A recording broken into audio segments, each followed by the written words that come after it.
لا إله إلا الله لا إله إلا الله لا إله إلا الله ما لنا رب سواه. اعوذ باللہ من الشیطان الرجیم. بسم اللہ الرحمن الرحیم.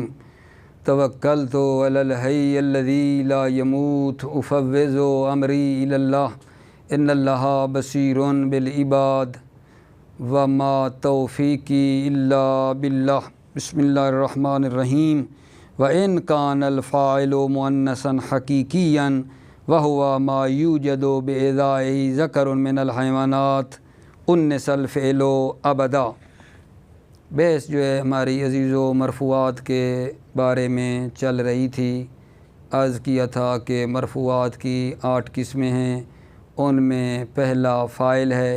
فاعل کی تعریف یہ کی تھی کہ ہر وہ اسم جس سے پہلے فعل ہو یا شبہ فعل ہو اور وہ فعل یا شبہ فعل کی اس اسم کی طرف نسبت دی گئی ہو، بعین معنی کہ فعل یا شبہ فعل اس اسم کے ذریعے سے قائم ہو نہ اس پر واقع ہو. مثالیں دی تھیں اور پھر بیان ہوا تھا ہماری بات کہ ہر فعل کے لیے فاعل کا ہونا ضروری ہے. وہ فاعل یا ظاہر ہوگا یا ضمیر ہوگا. پھر فعل کے لیے اگر جو فاعل ہے ظاہر بظاہر ہے، اس میں ظاہر ہے فاعل، تو فعل ہمیشہ مفرد ہوگا.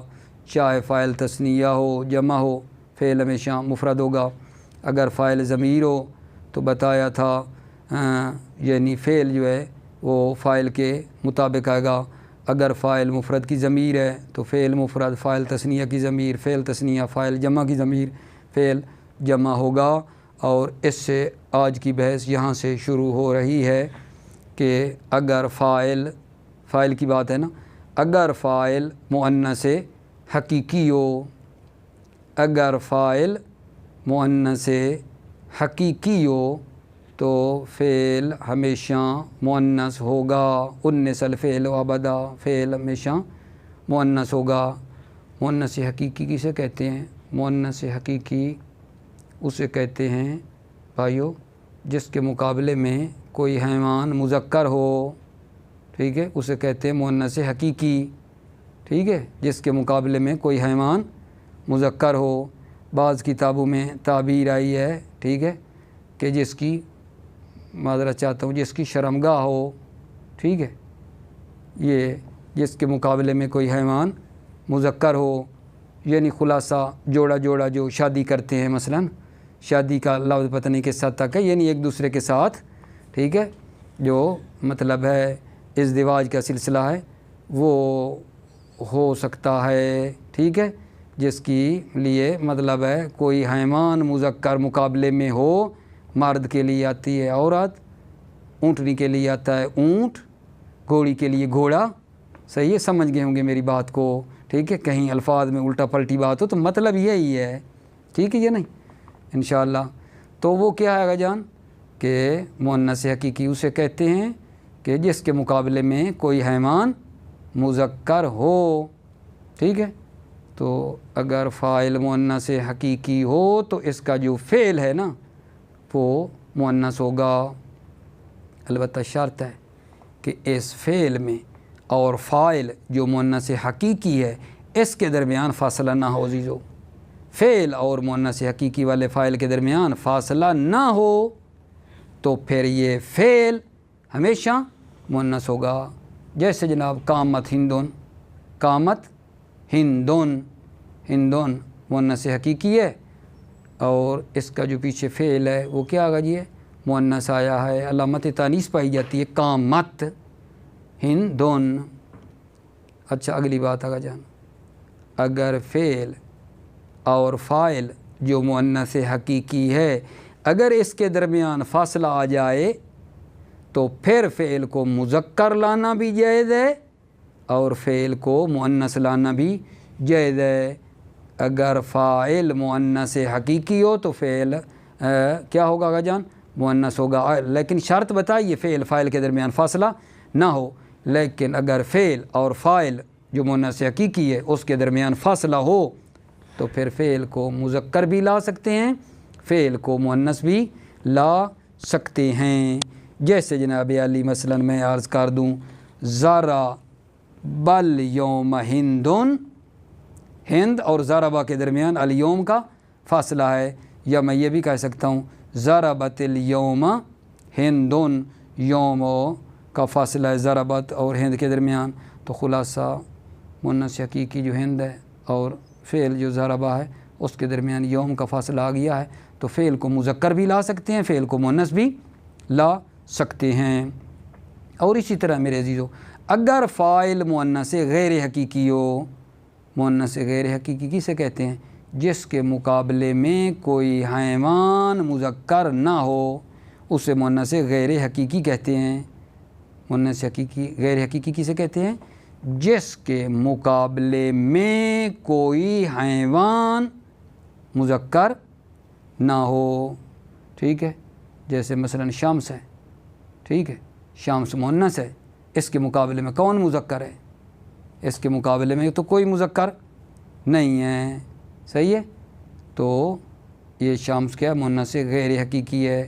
اگر فاعل مؤنث غیر حقیقی ہو تو فعل کو مذکر بھی لا سکتے ہیں، مؤنث بھی لا سکتے ہیں، ٹھیک ہے نا؟ اس میں وہ فاصلے والی بات بھی نہیں ہے۔ اگر فاعل مؤنث غیر حقیقی ہے، فعل مذکر بھی لا سکتے ہیں اور مؤنث بھی لا سکتے ہیں، جیسے مثلا طلعت الشمس، ٹھیک ہے، شمس مؤنث غیر حقیقی ہے، یا آپ کہہ سکتے ہیں طلع الشمس، ٹھیک ہے۔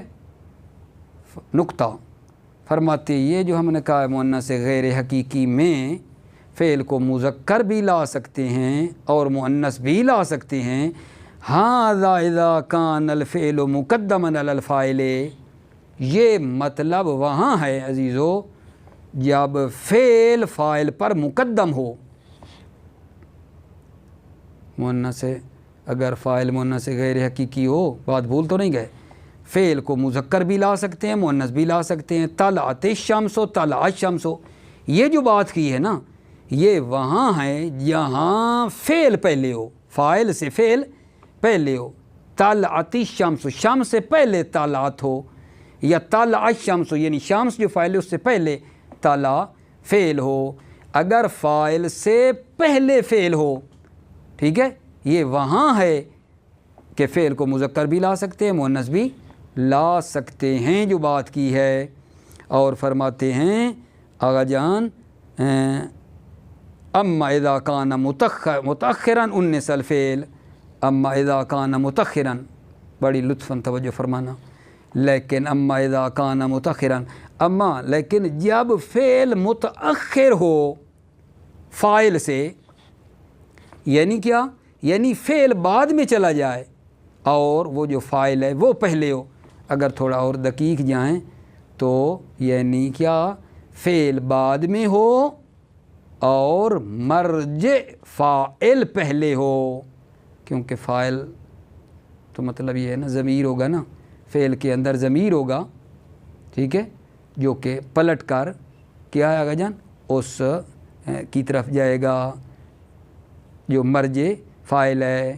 خلاصہ یہ ہے کہ کیا آگا جان اگر فعل بعد میں ہو فاعل پہلے ہو،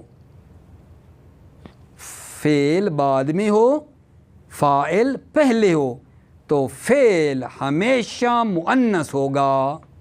جیسے مثلا میں یہ کہوں الشمس، پھر بعد میں فعل لاؤں تو صرف کہوں گا طلعت، الشمس طلعت، پھر میں یہاں نہیں کہہ سکتا الشمس طلعا۔ یہ جو طلع اور طلعت ہے یہ صرف اس صورت میں ہے جب میرے عزیزو یہ کیا ہو، وہ پہلے ہو، شمس بعد میں ہو۔ جب فعل فاعل سے بعد میں ہو، متأخر ہو، تو فعل ہمیشہ اور صرف مؤنث ہوگا، ٹھیک ہے۔ یہی بات تھی جو میں نے عرض کی ہے کہ فعل بعد میں ہو فاعل پہلے ہو، فاعل پہلے ہو یا مرجع یہ فاعل ہو، مرجع فاعل پہلے ہے، ورنہ جب ہم کہتے ہیں الشمس طلعت تو طلعت کا فاعل کون ہے؟ ضمیر ہے جو تعلیات کے اندر ہے، وہ پلٹ کے جائے گی شمس کی طرف، ٹھیک ہے یہ نہیں بات؟ تھوڑا مطلب دقت میں جائیں تو یہ بنتی ہے، ایسے سادہ سادہ قاعدے تو یہ ہے کہ اما اذا کان متأخرا، یعنی جب فعل بعد میں ہو فاعل پہلے ہو، ایسے سادہ چلے جائیں، فعل بعد میں ہو فاعل پہلے ہو تو فعل ہمیشہ مؤنث ہوگا، در حالانکہ مرجع فاعل پہلے ہے حقیقت میں اگر آپ دیکھیں تو، ٹھیک ہے۔ اس کے بعد جو بات میں نے کرنی ہے وہ یہ ہے کہ جمع تکسیر بھی مؤنث غیر حقیقی کی طرح ہے۔ جمع تکسیر کیا ہوتی ہے اگر جان؟ جمع تکسیر وہ جمع تھی نا جس کی جمع بناتے ہوئے مفرد کی بنا ٹوٹ گئی ہو، اگر فعل کا فاعل جمع تکسیر ہو تو اس کا حکم بھی مؤنث غیر حقیقی والا ہے۔ کیا مطلب؟ فعل مذکر بھی آ سکتا ہے، فعل مؤنث بھی آ سکتا ہے، جیسا کہ آپ جانتے ہیں کہ مؤنث غیر حقیقی میں کیا تھا؟ فعل مذکر بھی لا سکتے ہیں، مؤنث بھی لا سکتے ہیں، تو جمع تکسیر کا حکم لگ گیا ہے مؤنث غیر حقیقی والا، فعل مذکر بھی لا سکتے ہیں، مؤنث بھی لا سکتے ہیں۔ کہیں گے قام الرجال یا کہیں گے قامت الرجال۔ اس کے بعد کچھ احکام ہیں جو میں نے عرض کرنے آپ کی خدمت میں، لیکن کہیں مطلب الٹا پلٹا تو نہیں ہو گیا، ایک دقیقہ آپ سے لے رہا ہوں، لطفاً توجہ۔ وہ کیا ہے؟ وہ یہ تھا کہ فعل کا جو فاعل ہے اگر مؤنث حقیقی ہو، فعل جو ہے مؤنث ہوگا، شرط اس کی یہ لگائی ہے کہ فعل اور فاعل جو مؤنث حقیقی اس کے درمیان فاصلہ نہ ہو۔ اگر فعل اور فاعل کے درمیان فاصلہ ہو، جو فاعل مؤنث حقیقی ہے، فعل کو مذکر بھی لا سکتے ہیں، مؤنث بھی لا سکتے ہیں۔ پھر آگے کیا مطلب بیان کیا گیا جان؟ کہ اگر فاعل مؤنث غیر حقیقی ہو، ٹھیک ہے، فعل مذکر بھی لا سکتے ہیں، مؤنث بھی لا سکتے ہیں۔ اس میں ایک شرط لگائی تھی کہ فعل پہلے ہونا چاہیے، اگر فعل بعد میں ہو فاعل پہلے، یعنی مرجع فاعل پہلے ہو تو فعل ہمیشہ مؤنث ہوگا۔ اور پھر یہ بتایا کہ فاعل جمع تکسیر ہو تو اس کا حکم بھی مؤنث غیر حقیقی والا ہے، یہ بیان کیا ہے، ٹھیک ہے۔ اس کے بعد کچھ باتیں جو عرض کرنی ہیں اس پہ ذرا دھیان دیں۔ فرماتے ہیں یجب تقدیم الفاعل علی المفعول، واجب ہے فاعل کا مفعول پر مقدم کرنا، واجب ہے۔ ویسے کیا ہوتا ہے؟ پہلے فعل ہوتا ہے، پھر فاعل ہوتا ہے، پھر مفعول ہوتا ہے، ٹھیک ہے۔ قاعدتاً اور جو اصول ہے نا قاعدہ، وہ تو یہ ہے نا فعل کے بعد فاعل آتا ہے اور بعد میں اس کے فاعل کے بعد مفعول ہوتا ہے، لیکن وہ سمجھیں کہ وہ مستحب ہے مثلاً، ٹھیک ہے نا، واجب نہیں ہے۔ قاعدے پہ عمل کرنا جائز ہے، فاعل پہلے لائیں مفعول بعد میں لائیں، ٹھیک ہے، مثلاً فرض کریں اگر ایسا نہ کریں تو بھی تو کوئی مسئلہ نہیں ہے، لیکن بعض اوقات اسباب خارجی کی وجہ سے کبھی کبھی ایسا ہو جاتا ہے کہ واجب ہوتا ہے عزیزو، کیا چیز؟ کہ فاعل کو مقدم کرنا واجب ہوتا ہے مفعول پر، ٹھیک ہے۔ وہ کہاں ہے آگا جان؟ فاعل کو، خلاصہ یہ کہیں سارا جنجال نہ ڈالوں آپ کے لیے، فاعل کو مفعول پر مقدم کرنا واجب ہے، کہاں؟ جب دونوں فاعل اور مفعول اس میں مقصور ہوں، اس میں مقصور جانتے ہیں نا، موسیٰ عیسیٰ جن کے اوپر الف مقصورہ ہو، جب فاعل اور مفعول اس میں مقصور ہوں اور دونوں میں التباس اور ملنے کا خطرہ ہو تو یہاں ہم یہ کرتے ہیں، فاعل کو مفعول پر مقدم کرنا واجب ہے میرے عزیزو، فاعل کا مفعول پر مقدم کرنا واجب ہے دو شرطوں کے ساتھ، جب فاعل اور مفعول دونوں اس میں مقصور ہوں، نمبر دو ان کے درمیان التباس اور ملنے کا خطرہ ہو، جیسے ضربا موسیٰ عیسیٰ، موسیٰ کے اوپر بھی اعراب کوئی نہیں ہے، عیسیٰ پہ بھی اعراب کوئی نہیں ہے، ٹھیک ہے۔ اب ممکن ہے کوئی عیسیٰ کو فاعل بنا دے، موسیٰ کو مفعول بنا دے، موسیٰ کو فاعل بنا دے، عیسیٰ کو مفعول بنا دے، ملنے کا خطرہ ہے نا میرے عزیزو، لہذا یہاں اس جگہ کے اوپر ضروری ہے کہ ہم کہیں گے موسیٰ فاعل ہے، جو پہلے ہے نا فاعل کا مقدم کرنا واجب ہے اس صورت میں، ٹھیک ہے۔ پھر آگے فرماتے ہیں مفعول کو فاعل پر مقدم کرنا جائز ہے جب قرینہ موجود ہو، قرینہ موجود ہو، چاہے فاعل اور مفعول، ٹھیک ہے، دونوں اس میں مقصور ہوں، دونوں اس میں مقصور ہوں یا اس میں مقصور نہ ہوں، جب قرینہ آ گیا تو قرینے سے پتہ چل جائے گا، کوئی مسئلہ نہیں ہے۔ مفعول کا فاعل پر مقدم کرنا جائز ہے، کب میرا آقا جان؟ جب قرینہ موجود ہو، ٹھیک ہے، چاہے دونوں اس میں مقصور ہوں یا اس میں مقصور نہ ہوں۔ خلاصہ جب قرینہ ہو تو مفعول کو مقدم کرنا جائز ہے، ٹھیک ہے۔ اچھا، وہ جو قرینہ ہوگا یا قرینہ عقلی ہوگا یا قرینہ لفظی ہوگا، قرینہ عقلی بھی ہوتا ہے، عقل وہاں حاکم ہوتی ہے، جیسے جناب مثال میں اکل الکمسرا یحییٰ، توجہ چاہتا ہوں عزیزوں، اکلا فعل ہے، الکمسرا، ٹھیک ہے، یہ بھی اس میں مقصور ہے، یحییٰ بھی اس میں مقصور ہے۔ اب یہاں آپ کیا کریں گے؟ یہاں فاعل کون ہے؟ فاعل اکلا فعل ہے، الکمسرا مفعول ہے، یحییٰ جو ہے یہ فاعل ہے، یہاں قرینہ موجود ہے، مفعول کو فاعل پر مقدم کیا ہے۔ جی قرینہ کون سا؟ جی قرینہ عقلی موجود ہے یہاں، جب قرینہ موجود ہو تو مفعول کو مقدم کرنا جائز ہے۔ قرینہ عقلی کیسے ہے جی؟ قرینہ عقلی یہ ہے کہ آگا کمسرا جو مثلا ناشپاتی والا پھل ہے، یحییٰ نے کمسرا کو کھایا یا کمسرا نے یحییٰ کو کھایا، ٹھیک ہے یہ نا بھائی، کمسرا جو پھل ہے کیا پھل کھاتا ہے یحییٰ کو، یا وہ یحییٰ جو بندہ ہے وہ کمسرا کو کھاتا ہے نا؟ عقل کہتی ہے کبھی ہوا پھل نے کبھی بندے کو کھایا ہو، ٹھیک ہے یا نہیں؟ تو وہ واضح ہے، قرینہ موجود ہے کہ یحییٰ فاعل ہے، کمسرا جو پھل ہے یحییٰ نے کمسرا کو کھایا ہے، قرینہ عقلی موجود ہے، لہذا مفعول کو مقدم کرنا جائز ہے، قرینہ عقلی ہے۔ اور اگلی مثال میں ضربا امرن زیدن، یہاں قرینہ لفظی موجود ہے کہ امر مفعول مقدم ہے، زید فاعل ہے، قرینہ لفظی کیسے آگا جان؟ نہیں پڑھا ہم نے نحو میں، کل مفعول منصوب، مفعول ہر مفعول منصوب ہوتا ہے، کل فاعل مرفوع ہر فاعل مرفوع ہوتا ہے، زید فاعل ہے، مرفوع ہے، مفعول منصوب ہے۔ یہ امرن کے اوپر جو زبریں لگی ہوئی ہیں نا، نصب جو لگی ہوئی ہے، یہی ہمیں بتا رہی ہے کہ آگا جان یہ مفعول ہے، پہلے ہے، قرینہ کون سا ہوگا؟ قرینہ لفظی ہوگا۔ امرن کبھی فاعل منصوب ہوتا ہے؟ سوال ہے میرا بھائی جان، مفعول منصوب ہوتا ہے نا، تو امران زبریں لگی ہوئی ہیں، یہ پہلے ہے، خود بخود پتہ چل جائے گا، ٹھیک ہے۔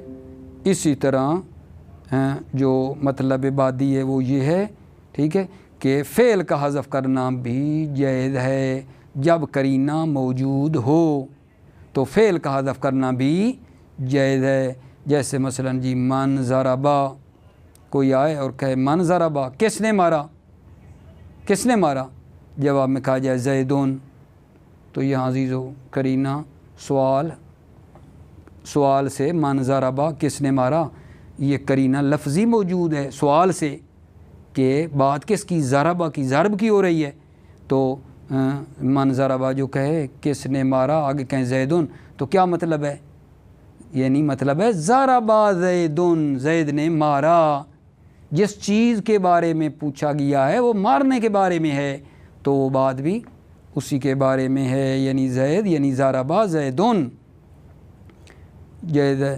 اور اسی طرح فاعل اور فعل میرے عزیزو دونوں کا بھی حذف کرنا جائز ہے، جیسے جناب کوئی کہے اقام زیدون، کیا زید کھڑا ہوا، تو اس کے جواب میں کہیں نعم، فعل بھی حذف فاعل بھی حذف، ٹھیک ہے۔ تو یہ ایک ہمارا مطلب ہے آج کی بحث کا، اور پھر اس کے بعد دوسرا مرفوعات میں سے شروع ہو جائے گا، دیکھتے ہیں وقت میں کتنا اجازت دیتا ہے، توجہ فرمائیے۔ بسم اللہ الرحمن الرحیم۔ وَإِن كَانَ الْفَاعِلُ مُؤَنَّثًا حَقِيقِيًّا، اگر فاعل مؤنث حقیقی ہو، مؤنث حقیقی کیا ہے؟ وَهُوَ مَا يُوجَدُ بِإِحْدَائِهِ ذَكَرٌ مِّنَ الْحَيْوَانَاتِ، وَهُوَ ما، مؤنث حقیقی وہ ہے، وَمَا يُوجَدُ بِإِحْدَائِهِ جس کے مقابلے میں ذکر من الحیوانات حیوانات میں سے کوئی مذکر پایا جائے۔ انس الفعل ابداً فعل ہمیشہ مؤنث ہوگا۔ شرط ہے، شرط ان لم تفصل بین الفعل والفاعل، اگر فعل اور فاعل کے درمیان فاصلہ نہ ہو جیسے قامت ہندن، ہند کھڑی ہوئی، قامت فعل ہے، ہند فاعل ہے، درمیان میں فاصلہ نہیں ہے تو فعل کو کیا لائے ہیں؟ مؤنث لائے ہیں۔ یہاں نا ایسا کرنا، ان کان الفاعل مؤنث حقیقیاً شرط ہے، ٹھیک ہے میرے عزیزو۔ انس الفعل ابداً یہ جزا، ان لم تفصل بین الفعل والفاعل شرط مؤخر ان لم تفصل کی، انس الفعل جزا مقدم، شرط اور جزا مل کر پہلے والی شرط کی بنے گی جزا، ان کان الفاعل مؤنثا حقیقیاً کی، یہ بعد والی کیا بنے گی؟ جزا۔ وَإِن فَصَّلْتَ فَلَكَ الْخِيَارُ فِي التَّذْكِيرِ وَالتَّأْنِيثِ، ان فصلتا اگر آپ فاصلہ دے دیں، کس میں بلا فاصلہ دے دیں؟ فعل میں اور فاعل میں جو مؤنث حقیقی ہے ان میں، ان فصلتا اگر آپ فاصلہ دے دیں، فَلَكَ الْخِيَارُ فِي التَّذْكِيرِ وَالتَّأْنِيثِ تو آپ کو مذکر اور مؤنث لانے میں اختیار ہے۔ کس کے مذکر و مؤنث لانے میں؟ آگا جان فعل کے۔ فَلَكَ الْخِيَارُ فِي التَّذْكِيرِ وَالتَّأْنِيثِ تو آپ کو فعل کے مذکر اور مؤنث لانے میں اختیار ہے۔ نہ وہ دیکھو، ضرب الیوم ہندن، ضرب فعل ہے، یوم درمیان میں فاصلہ ہے، فعل اور فاعل ہند ہے، مؤنث حقیقی ہے، ہند اور ضربہ کے درمیان یوم کا فاصلہ آیا ہے، ضربہ لائے ہیں۔ وَإِن شِئْتَ تَقُولُ اگر تو چاہے تو، تقولو تم کہو گے کیا جی؟ ضربت الیوم ہندن، پیچھے کا ضربہ، ادھر کیا کہا ہے؟ ضربت الیوم ہندن، یوم کے فاصلے کی وجہ سے ضربت، ٹھیک ہے، ادھر پڑھا ہے ہم نے، توجہ فرمائی۔ اچھا یہاں بھی آپ ایسا کر لیں، ان فصلتا شرط ہے، فلک الخیار فی التذکیر والتانیث جزا ہے، موٹی موٹی بات بتاتا ہوں۔ ان شئت شرط ہے، تقول ضربت الیوم ہندن، یہ کیا بنے گی؟ جزا بنے گی۔ وَكَذَلِكَ فِي الْمُؤَنَّثِ الْغَيْرِ الْحَقِيقِي اور اسی طرح ہے مؤنث غیر حقیقی میں، کیا مطلب اسی طرح ہے؟ یعنی جائز الوجہین ہے مؤنث غیر حقیقی میں بھی، جائز الوجہین فعل کو مذکر لانا اور مؤنث لانا میں اختیار ہے، یا فعل مؤنث غیر حقیقی یا فاعل مؤنث غیر حقیقی ہو۔ نہ وہ طلعت الشمس، سورج طلوع، وَإِن شِئْتَ قُلْتَ اگر تو چاہے تو قلتا کہے گا طلع الشمس، سورج طلوع۔ توجہ، ھذا اذا کان الفعل مقدما علی الفاعل، ھذا یہ مطلب، کون سا مطلب؟ کہ فعل کو مذکر بھی لا سکتے ہیں، مؤنث بھی لا سکتے ہیں، یا فاعل مؤنث غیر حقیقی، ھذا یہ مطلب کب ہے؟ اذا کان الفعل مقدما علی الفاعل، جب فعل مقدم ہو فاعل پر، جیسے دیکھا طلعت الشمس میں شمس سے پہلے طلع ہے، طلع الشمس شمس سے پہلے فعل ہے، یہ اس صورت میں دونوں باتیں ہیں، یا فعل پہلے ہو۔ اما اذا کان متأخرا انس الفعل، اما اذا کان متأخرا کون؟ اما اذا کان الفعل متأخرا، اما جب فعل متأخر ہو فاعل سے یعنی مرج فاعل سے، انس الفعل فعل مؤنث ہوگا۔ اذا کان متأخرا انس الفعل، جب فعل متأخر ہو فاعل سے، فاعل میں کہہ دیا ہوں حقیقتاً مرجع ہے، انس الفعل فعل مؤنث ہوگا۔ نہ وہ الشمس طلعت، اب میرے عزیزو شمس پہلے ہے نا، طلعت فعل بعد میں چلا گیا، یہاں طلع نہیں کہہ سکیں گے ہم لوگ، الشمس طلع نہیں کہہ سکتے یہاں، ٹھیک ہے، طلعت کہیں گے تو طلعت فعل ہے، اس کے اندر ہے یا کی ضمیر ہے جو پلٹ رہی ہے الشمس کی طرف، ٹھیک ہے یہ نہیں۔ وجمع التکسیر کالمؤنث الغیر الحقیقی، جمع التکسیر مبتدا کالمؤنث الغیر الحقیقی بنا لیں خبر، جمع تکسیر کا حکم مؤنث غیر حقیقی والا ہے۔ مؤنث غیر حقیقی میں کیا تھا؟ فعل مذکر بھی لا سکتے تھے، مؤنث بھی مذکر بھی لا سکتے تھے، مؤنث بھی لا سکتے تھے۔ جمع تکسیر میں بھی فعل مذکر بھی لا سکتے ہیں، مؤنث بھی لا سکتے ہیں، ٹھیک ہے یا نہیں؟ تقول تم کہو گے قام الرجال قامت الرجال، رجال مرد کھڑے ہوئے، مرد کھڑے ہوئے۔ رجال جمع تکسیر ہے، جمع تکسیر پہلے بیان کر چکا ہوں، وہ ہوتا ہے جس کی جمع بناتے ہوئے مفرد کی بنا ٹوٹ چکی ہو، رجل سے بنا ہے رجال، تو قامہ مذکر آیا ہے، قامت رجال مؤنث ہے، فعل مذکر بھی آیا ہے اور مؤنث بھی لایا ہے۔ آگے والے احکام جو بیان کیے ہیں، وَيَجِبُ تقدیم الفاعل علی المفعول اذا کان مکسورین، فاعل کا مفعول پر مقدم کرنا واجب ہے آقا جان۔ کب؟ دو شرطیں ہیں، اذا کان مکسورین، کانا جب فاعل اور مفعول دونوں اس میں مکسور ہوں، وخفت اللبس اور آپ کو ان کے ملنے کا خطرہ ہو، تو دو چیزیں ہو گئیں فاعل کو مقدم کرنے کی، دونوں اس میں مکسور ہیں فاعل و مفعول اور ان میں ملنے کا بھی خطرہ ہے۔ نحو ضربا موسیٰ عیسیٰ، ضربا فعل، موسیٰ فاعل، عیسیٰ مفعول، موسیٰ عیسیٰ دونوں اس میں مکسور ہیں، ملنے کا خطرہ ہے، اعراب تقدیری ہے، لگا ہوا تو ہے کوئی نہیں۔ وَيَجُوزُ تَقْدِيمُ الْمَفْعُولِ عَلَى الْفَاعِلِ اِذَا كَانَ قَرِينَةٌ مَعَ كَوْنِهِمَا مَقْصُورَيْنِ أَوْ غَيْرَ مَقْصُورَيْنِ۔ یجوز تقدیم المفعول، مفعول کو فاعل پر مقدم کرنا جائز ہے، اذا کان قرینۃ، جب قرینہ موجود ہو، جب کہ مع کونہما، جب کہ فاعل اور مفعول عزیز ہو، دونوں مقصورین، فاعل اور مفعول دونوں اس میں مقصور ہوں، او غیر مقصورین، یا دونوں اس میں مقصور نہ ہوں، ان لم تخف اللبس، اگر ملنے کا خطرہ نہ ہو، قرینہ ہو تو مفعول کو مقدم کرنا جائز ہے۔ نحو اکل الکمثرہ یحییٰ، یحییٰ نے کمثرہ جو ناشپاتی پھل ہے اس کو کھایا، ٹھیک ہے، مفعول کو مقدم کیا ہے، جائز ہے، یا فاعل ہے، قرینہ ہے، قرینہ عقلی ہے کہ یحییٰ نے پھل کمثرہ کو کھایا ہے، نہ کہ پھل نے یحییٰ کو کھایا، عقل کہتی ہے۔ وَضَرَبَ عَمْرًا زَیدٌ، یہاں بھی ضرب فعل ہے، امر مفعول ہے، زید فاعل ہے، امر مفعول مقدم ہے، قرینہ لفظی موجود ہے کیونکہ مفعول منصوب ہوتا ہے، ادھر امران ہے، پتہ چل جائے گا کہ یہ مفعول ہے۔ پھر کیا بات کی تھی کہ فعل کا حذف کرنا جائز ہے جب قرینہ ہو۔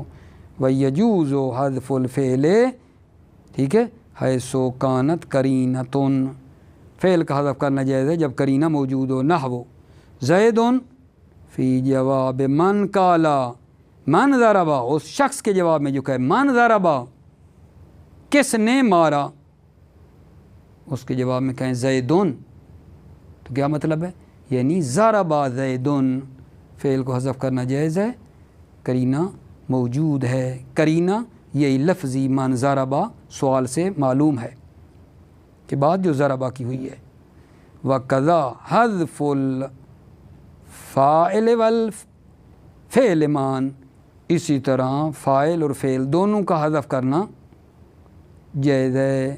کا نام فی جواب من قالا، نام کہنا جواب من قالا جس نے کہا اقام زیدن، جواب میں کہیں نام، قام فی حذف، زید بھی حذف، جواب میں نعم۔ وقد یحذف الفاعل ویقام المفعول مقامہ، اور کبھی کبھی فاعل کو عزیز و حذف کیا جاتا ہے، وَيُقَامَ الْمَفْعُولُ مَقَامَهُ، اور مفعول کو مقامہ فاعل کی جگہ پہ رکھتے ہیں۔ اذا کان الفعل مجہولا، جب وہ فعل مجہول ہو، وَهُوَ الْقِسْمُ الثَّانِي مِنَ الْمَرْفُوعَاتِ، اور وہ جو ہے یعنی جب فاعل کو حذف کر کے مفعول کو اس کی جگہ پہ رکھتے ہیں، وہ قسم الثانی من المرفوعات، مرفوعات کی دوسری قسم ہے جس کو نائب فاعل کہتے ہیں۔ تو انشاءاللہ ہم بعد والے جلسے میں اس کو رکھ لیتے ہیں تاکہ ایک مطلب ہمارا دوسرا شروع ہو جائے گا۔ تو پس جو مرفوعات کی 8 قسمیں تھیں، ٹھیک ہے، وہ ان میں فاعل ہمارا پورا مکمل ہو گیا، فاعل کی تعریف، اس کے احکام وغیرہ پڑھ لیے۔ انشاءاللہ بعد والے درس میں عرض کریں گے مرفوعات کی دوسری قسم جس کا نام ہے مفعول ما لم یسمى فاعلہ، جس کو نائب فاعل کہتے ہیں، اس کے بارے میں عرض کریں گے۔ السلام علیکم ورحمۃ اللہ وبرکاتہ۔